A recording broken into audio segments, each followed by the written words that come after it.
네, 오늘은 신명기 25장 말씀 가운데 은혜가 넘치시기를 소망합니다. 오래전에 1980년대 말에 유전무죄, 무전유죄라는 한국 영화가 있었습니다. 기억하시는 분도 계시겠지만 감옥에서 탈주한 죄수들이 창살을 붙들고 외쳤던 비명이었습니다. 저는 이 영화의 내용을 말씀드리려 하는 것은 아니고 그때 당시 시대적 상황과 배경이 돈 있고 권력 있고 그러면 재판에서 무죄 판결을 받아 나오는 여러 사례를 보고 이 영화를 만들었다고 생각됩니다. 유전무죄, 무전유죄, 즉 재판에서 돈 있는 사람은 무죄를 판정받고 돈 없는 사람들은 유죄를 판정받는다. 그러니까 법의 판결도 자본의 논리에 의해서 결정되었다는 불평을 이야기한 것이라 생각됩니다. 고위직의 경우 전관 예우가 좋고 또 속칭 좀 센 로펌에 막대한 돈을 들여서 계약을 하면 재판장에서도 법의 논리를 교묘하게 피해서 승자가 되는 사례가 너무나 많았었지요. 그래서 이 사회적 불공평을 바로잡아 보겠다고 신임 대통령들은 취임할 때마다 공정한 사회, 정의로운 사회를 만들겠다고 크게 선언을 하고 있는데 그렇게만 되면 얼마나 좋겠습니까? 오늘 우리가 읽은 본문 1절을 다시 한번 제가 읽겠습니다. 사람들 사이에 시비가 생겨 재판을 청하면 재판장은 그들을 재판하여 의인은 의롭다 하고 악인은 정죄할 것이며 이렇게 기록하고 있는데요. 예나 지금이나 사람들 사이에는 시비가 생길 수 있습니다. 출애굽한 그 시대에는 시비가 생기면 그 자리에서 서로 덤벼서 그래 너랑 나랑 승부를 보자 이런 식으로 막 나왔던 시대입니다. 시비가 생기면 자리에서 서로 힘으로 맞서던 시대였습니다. 그러면 힘이 센 사람이 당연히 이겼겠죠. 시비가 생기면 누가 잘했느냐 잘못했느냐 그것이 중요한 것이 아니라 힘센 사람이 그냥 이겼습니다. 심지어는 칼을 뽑아서 그냥 죽여버리면 그만입니다. 그런데 그 시대에 시비가 생기면 재판을 청하라라고 하고 있습니다. 이 말씀은 이 시대의 일반적인 사회적 규범을 굉장히 앞서가는 말씀이라고 생각됩니다. 가끔 성경을 읽으면 깜짝 놀라는 게 있는데 어떻게 그 시대에 이런 말씀을 하실 수가 있을까? 이 수천 년 전에 법이라고는 전혀 생각을 못하던 시절에 그냥 힘 있는 자가 모든 것을 다 차지하고 혼자 다 누리던 시대에 어쩌면 이런 말씀을 하실 수 있을까를 생각하면 놀라지 않을 수가 없습니다. 하나님은 지금 귀족이냐 노예냐 누가 양반이냐 누가 종이냐를 따지지 않고 누가 의인이냐 누가 악인이라를 말씀하고 있습니다. 재판을 청하면 재판장은 그들을 재판하여 그들의 상황을 공평하고 평등하게 봐서 의인은 의롭다 하고 악인은 정죄할 것이며 라고 명령하고 있습니다. 여러분, 오늘날에도 이 하나님의 명령이 잘 지켜지고 있다고 생각하십니까? 오늘날도 의인을 의롭다 하지 않고 악인을 정죄하는 일들이 빈번합니다. 정죄하지 않는 일들이 빈번합니다. 그러니까 이 시대도 지금 의인이냐 악인이냐를 판단하는 것이 아니라 그 사람이 비록 악하던 의롭던 간에 그가 나에게 얼마나 유익을 끼치는 사람이냐, 그가 나에게 얼마나 유리하게 영향을 주는 사람이냐, 이걸 보는 것이죠.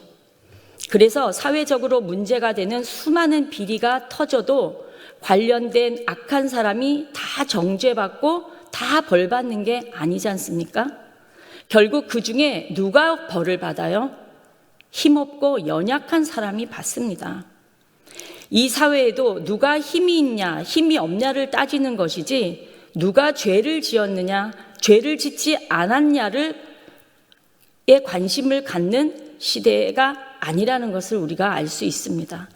그런데 수천 년 전 그 시대에 이미 하나님은 의인은 의롭다 하고 악인은 정죄할 것이며 라고 말씀하고 있는 것입니다. 이것이 하나님의 공의이고 하나님의 평등인 것입니다. 안타깝게도 이것이 교회 안에서도 점점 사라지고 있습니다.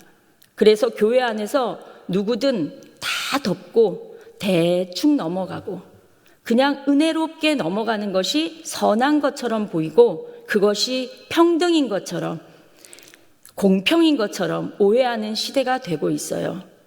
이것은 너무나 무서운 일입니다. 교회 안에서도 이런 하나님의 정의가 다시 살아나도록 우리 모두 깊이 고민해야 할 것으로 생각이 됩니다. 본문 2절과 3절을 우리 함께 읽겠습니다. 악인에게 태형이 합당하면 재판장은 그를 엎드리게 하고 그 앞에서 그의 죄에 따라 수를 맞추어 때리게 하라. 40가지는 때리려니와 그것을 넘기지는 못할지니 만일 그것을 넘겨 매를 지나치게 때리면 내가 내 형제를 경히 여기는 것이 될까 하노라. 여기 3절에 이렇게 기록되어 있습니다. 40가지는 때리려니와 그것을 넘기지는 못할지니. 악인에게 태형이 필요하면 40가지는 때리려니와 그것을 넘길지는 못할지니라고 해서 이것을 지키려고 39대까지 때렸습니다. 그래서 사도 바울도 고린도 후서 11장 23절에서 25절에 보면 내가 수고를 넘치도록 하고 옥에 갇히기도 더 많이 하고 매도 수없이 맞고 여러 번 죽을 뻔하였으니 유대인들에게 40에서 하나 감한 매를 5번 맞았으며 라고 39대 맞은 것을 고백하고 있습니다. 그리고 40을 넘기면 경히 여긴다고 했는데 이 말은 죽든지 아니면 불구가 된다는 뜻입니다. 물론 매 맞아서 죽으면 안 되겠지만 불구가 되면 안 되는 이유는 그 당시 불구가 되면 이것은 유대 공동체에서 죄인으로 취급을 받게 되고 그 공동체로부터 제외가 되었습니다. 이것이 이 당시 히브리인들이 가지고 있던 사회적인 통념이었어요. 그래서 그렇게는 하지 마라, 바로 이 말입니다. 여기서 우리가 주목하여야 할 숫자 40의 의미를 생각해 봐야 합니다. 40이란 숫자는 하나님이 징계하실 때 40이란 숫자를 사용하십니다. 예를 들면 노아 홍수 심판 때 비가 40주야를 내렸습니다. 가나안 땅을 들어가기 위해 40년을 광야 생활을 하게 하셨습니다. 그래서 40이라는 숫자는 이스라엘 민족의 역사 속에 하나님의 심판의 제한적 한계 라인, 즉 징계 리미트 라인이라는 것이죠. 그런데 리미트, 즉 한계가 있다는 것은 그 배경에는 여호와 하나님께서 그 자녀를 필요하면 징계는 하시지만 자비와 긍휼을 담고 있는 것입니다. 징계와 관련하여 하나님의 사랑과 긍휼을 보여주는 내용으로 히브리서 12장 8절에 징계는 다 받는 것이거늘 너희에게 없으면 사생자요 친아들이 아니니라 라고 하셔서 징계는 하나님의 사랑의 표현임을 알 수 있습니다. 여러분, 우리가 죄를 짓는데도 아무런 하나님의 징계가 없으면 두려워해야 합니다. 사생자에게 하나님의 징계는 로마서 1장 24절에 더러움에 내버려 두사 아무 일 없이 그냥 그대로 방치해 두는 것입니다. 구약시대에 태형을 때리기 전에 그 죄를 뉘우치도록 하나님의 말씀을 읽어주었는데 그 구절이 신명기 28장 58절 59절입니다. 제가 읽어보겠습니다. 내가 만일 이 책에 기록한 이 율법의 모든 말씀을 지켜 행하지 아니하고 내 하나님 여호와라 하는 영화롭고 두려운 이름을 경외하지 아니하면 여호와께서 내 재앙과 내 자손의 재앙을 극렬하게 하시리니 그 재앙이 크고 오래고 그 질병이 중하고 오래일 것이라. 이 말씀은 내가 저지른 지금 이 죄의 대가가 이렇게 무서울 것이다.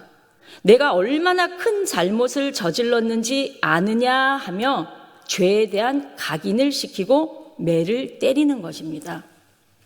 그리고 매를 때리고 나서는 시편 78편 38절 39절의 말씀을 낭독합니다. 오직 하나님은 긍휼하심으로 죄악을 덮어주시어 멸망시키지 아니하시고 그의 진노를 여러 번 돌이키시며 그의 모든 분을 다 쏟아내지 아니하셨으니 그들은 육체이며 가고 다시 돌아오지 못하는 바람임을 기억하셨습니다. 이 말은 무슨 뜻일까요?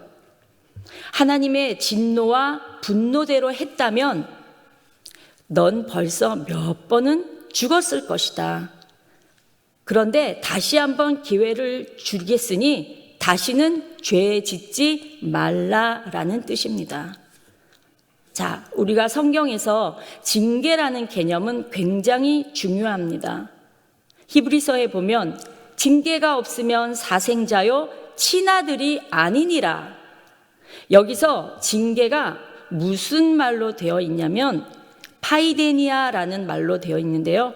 그 의미는 양육하다, 가르치다라는 뜻입니다.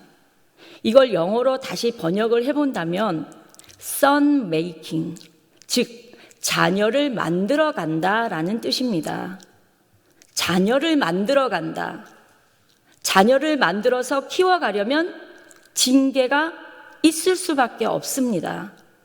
그런데 징계를 안 하면 길거리에서 침을 뱉든 담배를 피든 술을 먹든 못된 짓을 하든 도둑질을 하든 아무 상관이 없습니다. 그런 것을 버린 자식이라고 해요. 네 마음대로 살아라. 이게 제일 무서운 것입니다. 하나님의 징계 중에 가장 끔찍한 최후의 벌이 뭐냐 하면 버려두는 것입니다.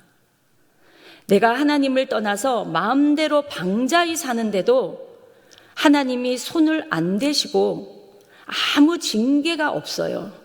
그것은 나를 버리셨구나라는 사인으로 아시기 바랍니다. 이제 말씀을 맺겠습니다. 오늘 우리가 읽은 신명기 25장을 통하여 우리가 하나님의 자녀로서 얼마나 크고 대단한 하나님의 사랑과 양육을 받고 있는 줄로 생각하면 감사할 수밖에 없습니다. 그리고 교회 안에 하나님의 진리와 사랑과 공의가 살아있도록 우리 스스로 자신을 돌아보는 오늘 하루가 되시기를 간절히 소망하고 하나님의 자녀로서의 복되고 아름다운 삶을 살아가시기를 주님의 이름으로 축복합니다. 기도하겠습니다. 가장 공의로우신 재판장이신 하나님 아버지, 죄인된 우리들 안에 일어나는 시비와 다툼과 논쟁에 대하여 하나님의 말씀의 법으로서 공정과 정의의 질서를 세워주셔서 불의함에서 우리를 지켜주시고 보호해 주신 은혜 감사드립니다. 하나님, 징계 또한 하나님의 사랑의 손길인 것을 기억하고 언제나 변함없이 우리를 사랑하시며 돌보아 주시는 그 하나님의 깊은 사랑에 감사드리며 우리를 죄에서 구원하시고 또 완전한 사랑과 공의를 이루신 우리 구주 예수 그리스도의 귀하신 이름으로 감사드리며 기도합니다. 이 모든 것 우리를 권하신 예수님의 이름으로 기도합니다. 아멘.